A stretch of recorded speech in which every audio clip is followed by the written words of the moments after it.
발표와 토론. 이번 시간에는 프레젠테이션의 실제에 대해 학습하겠습니다.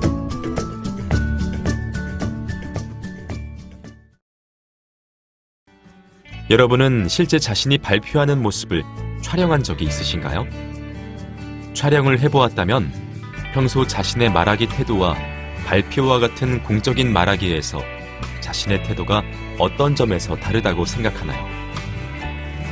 혹시 평소보다 말이 더 빠르거나 행동이 더 산만하거나 혹은 반대로 평소보다 더듬거리거나 얼어붙어서 제대로 유연하게 발표를 하지 못한 것은 아닌가요? 공적인 자리에서 여러 명의 청중을 대상으로 발표가 이루어질 때 음성적인 부분과 비음성적인 부분을 모두 고려해 적절한 태도를 취해야 하는데요. 그럼 지금부터 프레젠테이션의 전달 기술과 효과적인 프레젠테이션을 위한 유의점에 대해 알아보도록 하겠습니다. 여러분 안녕하세요. 여러분과 함께 발표와 토론을 학습할 김주리입니다. 이번 시간의 학습 내용은 프레젠테이션의 전달 기술, 효과적인 프레젠테이션을 위한 유의점입니다. 여러분은 이번 학습을 마치고 나면 프레젠테이션 과정에서의 적절한 전달 기술에 대해 설명할 수 있고 프레젠테이션의 음성적, 비음성적 유의점에 대해 파악할 수 있고 이에 입각해 실제 프레젠테이션을 진행할 수 있게 될 것입니다. 그럼 지금부터 학습을 시작하도록 하겠습니다.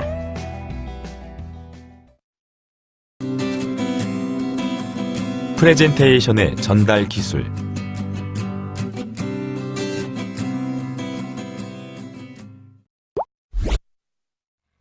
효과적 프레젠테이션을 위해서는 음성적, 비음성적 부분에서 효과적인 전달 기술 및 태도에 대해 이해하고 있어야 하는데요. 먼저 음성적 측면에 대해 알아보도록 하겠습니다. 같은 내용이지만 화자가 어떻게 말하느냐에 따라 청중의 집중도, 이해도, 신뢰도는 천차만별입니다. 발표에 가장 큰 비중을 차지하는 화법은 발표자에게 있어서 가장 중요한 부분이라고 할 수 있는데요. 성공적인 프레젠테이션을 위해서 발표자는 리허설에 있어 프레젠테이션에 알맞지 않은 버릇을 고치고 효과적인 화법을 구사하는 데 익숙해져야 합니다.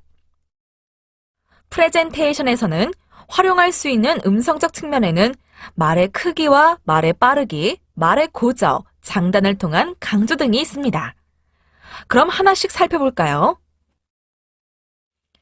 먼저 적절한 말의 크기는 프레젠테이션 장소의 크기를 고려하여 제일 뒤에 앉은 사람에게 들릴 정도의 크기로 결정합니다. 만약 발표 장소가 크다면 마이크를 사용하되 마이크의 위치를 턱 언저리에 설정하여 입을 가리지 않도록 주의해야 합니다. 그리고 프레젠테이션 시작 전에 목소리 훈련을 하여 거친 음색이 나오지 않도록 해야 하고 우물거리지 말아야 하는데요. 이는 우물거리며 입안에서만 발언이 이루어지면 목소리의 크기가 적당하지 않아 청중에게 제대로 내용이 전달되지 않기 때문입니다. 다음으로 말의 빠르기에 대해 알아보도록 하겠습니다. 발표자는 누구나 긴장하기 마련이며 긴장이 심하면 말이 빨라지기 쉽습니다. 그러므로 발표자는 가능한 느리게 말하는 것이 좋은데요. 느리게 말은 하되 발언이 거침없이 이어진다는 느낌을 주기 위해서는 아, 따위에 연결음이 들어가지 않아야 하고 우물거리지 말고 자신 있는 어투로 말하되 전문 용어를 남발해서는 안 됩니다. 그리고 공식적인 의사소통이므로 되도록 표준어를 사용해야 하죠. 마지막으로 말의 높낮이와 길이를 적절히 조절하여 말해야 하는데요. 단조로운 음색으로 이야기하게 되면 청중에게 지루한 인상을 주기 쉽습니다. 특히 강조할 내용 앞에서는 목소리를 키우거나 잠깐 휴지기를 두어 청중을 집중하도록 만들어야 합니다. 그렇다면 비음성적 측면에는 어떤 것들이 있을까요? 비음성적 측면에는 시선 맞추기, 복장, 손동작, 몸동작 등이 있습니다. 그럼 하나씩 자세히 살펴보도록 하겠습니다. 먼저 시선 맞추기, 즉 눈 맞춤의 행위는 설득력을 풍부하게 만듭니다. 발표자에게 집중하는 청중은 주목받고 싶어 하기 때문에 그에 따라 발표자의 청중에 대한 주시율이 높으면 그만큼 신뢰를 받을 수 있습니다. 또한 핵심 인물에게도 주의를 기울이는 것이 좋습니다. 효과적인 눈 맞춤을 위해서는 유의할 사항이 있는데요. 첫째, 창밖을 바라보지 말아야 하고, 둘째, 한 곳만 바라보지 말고, 셋째, 청중을 개별적으로 바라보아야 합니다. 넷째, 뒷줄을 잊지 말고 눈을 맞추며, 다섯째, 메모로 인해 시야를 가리는 일이 없도록 하고, 마지막으로 청중의 머리 너머를 바라보지 말아야 합니다. 다음으로 복장에 대해 살펴보도록 하겠습니다. 발표 시 복장은 단정해야 하며 차분한 인상을 주기 위해서 되도록 무채색 계열의 정장을 입는 것이 좋습니다. 또한 발표 시 얼굴을 가리는 일이 없도록 마스크, 목도리, 선글라스, 모자 등은 착용하지 않아야 하며 여성의 경우 머리는 단정하게 묶는 것이 좋습니다. 그리고 손동작은 발표자의 감정이나 자세 등을 시각화시킴으로써 청중과 더 개방된 관계를 갖고 설득력이나 정보 전달력의 증대를 가져옵니다. 이에 적절한 손동작으로 중요한 내용을 강조할 수 있으며 손동작을 취함으로써 청중에게 적극적인 자세로 임한다는 것을 보여줄 수 있습니다. 적절한 손동작을 위한 유의점으로 어떠한 것들이 있을까요? 우선 연단을 붙들고 늘어지거나 연단이 아닌 다른 테이블 등에는 손을 대지 말아야 합니다. 또한 손을 사용하지 않을 때에는 손을 자연스럽게 내리고 깍지를 끼거나 주먹을 쥐는 것은 삼가야 합니다. 마지막으로 몸 동작에 대해 알아보도록 하겠습니다. 발표자는 청중 앞으로 나선 이상 청중의 시선에 모든 것이 개방되어 있습니다. 그렇기 때문에 청중의 주목에 얼마나 성실하고 예의 바르게 반응하느냐, 또한 프레젠테이션의 성공과 실패를 좌우하죠. 그렇다면 적절한 몸 동작을 위해서는 어떻게 해야 할까요? 적절한 몸 동작을 위해서는 팔의 움직임과 같은 다양한 의미를 파악하고 적절히 대응해야 하는데요. 먼저 부드러운 얼굴 표정을 짓고 청중을 경계하지 않아야 하며 연단에 몸을 기대어 의지하거나 두 손으로 허리나 엉덩이 등을 짚지 않아야 합니다. 그리고 앞뒤로 몸을 흔들거나 제스처를 암기하여 사용하지 말고 몸은 정자세를 유지하되 너무 굳어있지 않도록 해야 합니다. 이렇듯 성공적인 프레젠테이션을 위해서는 다양한 몸동작이 가진 의미를 파악하고 발표에 어울리는 몸동작을 취하는 것이 좋습니다. 그럼 몇 가지 몸동작을 소개해드리도록 하겠습니다. 소개해드릴 몸동작에는 팔로 방어막을 형성하는 자세, 스스로 껴안기, 뒷짐지기, 입 가리기와 코 만지기, 목 긁기와 옷둘레 잡아당기기, 입에 손가락 넣기입니다. 먼저 팔로 방어막을 형성하는 자세입니다. 우리는 위협이나 자신이 원하지 않는 상황을 인식하면 무의식적으로 한 팔을 들거나 팔짱을 끼어 가슴 앞을 가로막는 자세를 취해 방어막을 형성하는데요. 이때 팔이 자연스럽게 심장과 허파 등이 있는 위치를 가로막아 중요 기관을 보호하는 것으로 보아 이런 행동은 선천적인 것으로 짐작됩니다. 가슴 앞으로 팔짱을 끼는 것은 가장 흔한 자세이며 세계 어디에서든 방어적이거나 부정적인 의미로 받아들여지고 또한 주먹을 쥔 채로 팔짱을 끼는 것은 자신을 방어하겠다는 뜻과 함께 저기를 나타내는 몸짓입니다. 예를 들어 자신의 양팔을 붙잡는 것은 자신을 껴안아달라는 자세로 처음 비행기를 타는 사람도 이륙 직전에 이런 자세를 취하는 경우가 많다고 합니다. 그리고 엄지를 치켜 세운 채 팔짱을 끼는 자세는 자신이 대단한 존재이며 통제력을 쥐고 있다고 생각한다는 뜻입니다. 다음으로 스스로 껴안는 몸동작입니다. 이 동작은 스트레스를 받아 어린 시절에 편안하고 안전한 기분을 느끼고 싶어질 때 취하게 되는데요. 주로 여성들은 주위 사람들한테 자신이 두려움이나 걱정에 빠져 있음을 들킬 수 있는 완전한 팔짱 끼기 대신 한쪽 팔로 몸을 가로질러 반대쪽 팔을 잡아 방어막을 구축하고 남성들은 흔히 자신의 손을 맞잡습니다. 이 자세 역시 수동적 방어적인 느낌을 주기에 발표에서는 사용하지 않아야 합니다. 다음으로 뒷짐지는 자세는 높은 지위에 대한 우월감, 자신감, 그리고 힘을 나타냅니다. 두려움이 없고 자신의 힘에 대한 자신감이 있기 때문에 무의식적으로 신체의 소중하고 약한 부위인 복부와 가슴, 목을 당당하게 드러내는 것입니다. 발표에서는 청중에게 예의를 지키는 자세가 중요하기 때문에 뒷짐지기는 거만한 느낌을 줄 수 있다는 점에서 사용하지 않는 것이 좋습니다. 입을 가리고 코를 만지는 행동은 왜 하는 것일까요? 이는 뇌가 무의식적으로 입에서 나오는 거짓말을 막으려고 하기 때문에 하는 몸동작입니다. 눈을 문지르는 행동은 뇌가 거짓이나 의심, 불쾌한 것 또는 거짓말을 듣는 상대를 보지 않으려고 하는 의도에서 버릇된 몸짓입니다. 그래서 엄청난 거짓말을 할 때는 아예 시선을 외면해버리기도 합니다. 귀를 만지는 행동은 들을 만큼 들었다거나 이제는 자신이 말을 하고 싶다는 뜻을 나타내는 신호가 되기도 하고 코 만지기와 마찬가지로 불안감을 나타내기도 합니다. 그러므로 발표 시 자꾸 입을 가리거나 코를 만지거나 눈을 만지는 등의 행동은 발표자가 진실을 말하지 않고 있다는 의심을 청중에게 심어줄 수 있기 때문에 주의해야 합니다. 우리는 어떨 때 목을 긁고 옷 둘레를 잡아당길까요? 사람은 불안할 때 목을 긁고 거짓말이 들킬까봐 불안한 사람은 옷의 목둘레를 잡아당기기도 하는데요. 그 이유는 혈압이 상승해 목 근처에 땀이 나기 때문입니다. 따라서 발표를 하는 도중에 목을 긁거나 옷둘레를 잡아당기는 행동은 얼굴 주변을 만지는 행동과 마찬가지로 발표자에 대한 청중의 신뢰성을 떨어뜨리는 행동이기 때문에 주의해야 합니다. 마지막으로 입에 손가락을 넣는 몸짓은 포근한 어머니의 품에 안겨 젖을 빨던 유아기로 돌아가고 싶은 무의식의 표현으로 압박감을 받을 때나 불안할 때 나타나는데요. 발표를 할 때 입에 손가락을 넣는 행동이나 손으로 입술을 만지는 등의 행동은 발표자의 불안함을 표현하는 것이 되어 발표자에 대한 청중의 신뢰를 훼손하게 됩니다. 돌발 퀴즈. 문제를 읽고 O 또는 X를 클릭해주세요.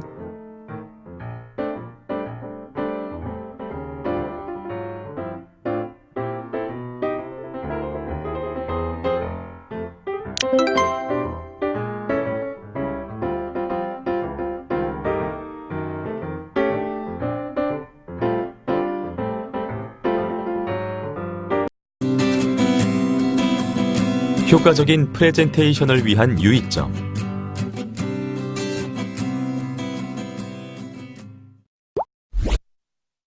자, 그럼 효과적인 프레젠테이션을 위한 유의점에 대해 알아볼까요? 효과적인 프레젠테이션을 위해서는 가볍게 시작하여 강하게 끝내야 하고 주눅든 표현은 사용하지 말아야 하며 청중을 고려한 시나리오를 사용하고 질문에 대한 대처도 필요합니다. 그럼 하나씩 자세히 살펴보도록 하죠.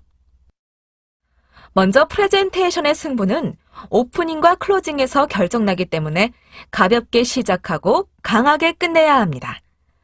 오프닝에는 청중의 주목을 어떻게 모으는가가 중요하며 이를 위해 먼저 청중과의 어색함을 깨는 것이 중요합니다. 그래서 오프닝에서는 가볍고 부담 없는 일화로 시작하거나 적절한 농담을 사용할 수 있습니다. 반대로 클로징 멘트는 요약된 내용이 있고 완결감을 줘야 하기 때문에 너무 늘어지거나 싱겁게 끝내도 안 됩니다. 청유형으로 짜임새 있게 준비된 강력하고 멋진 메시지는 상당한 긴 여운을 남기죠.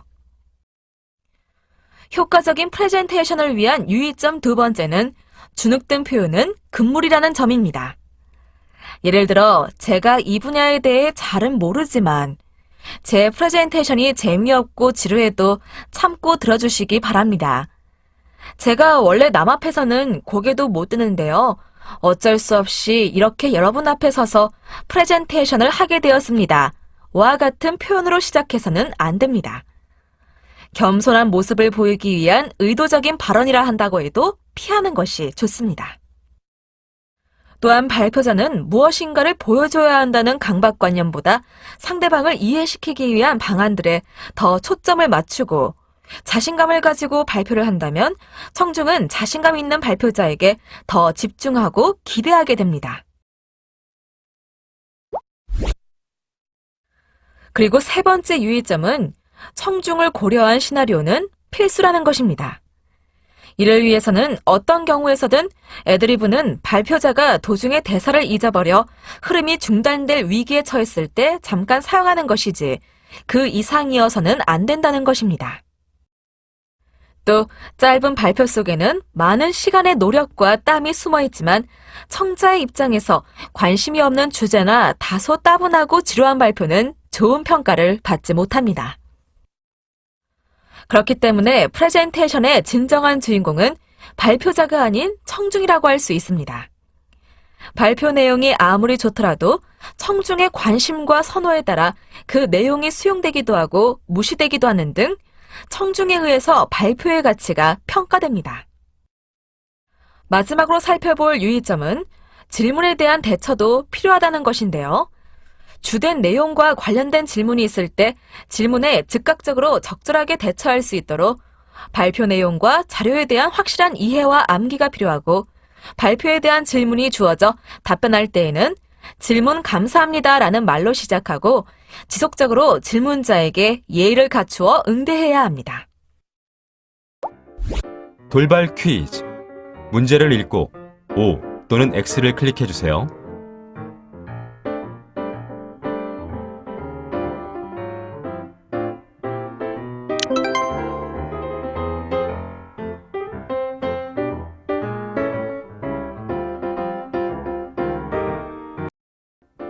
지금까지 학습한 내용을 퀴즈를 통해 확인해 보겠습니다. 시작 버튼을 클릭하세요.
지금까지 학습한 내용을 정리해 보겠습니다.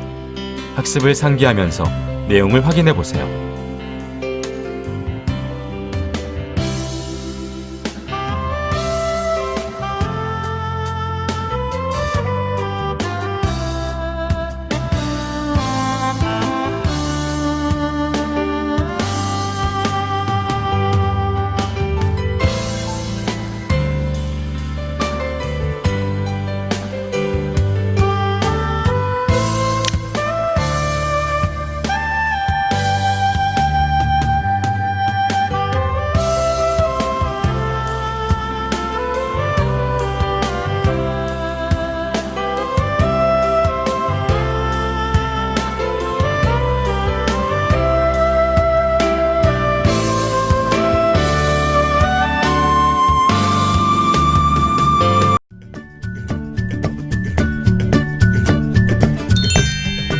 수고하셨습니다.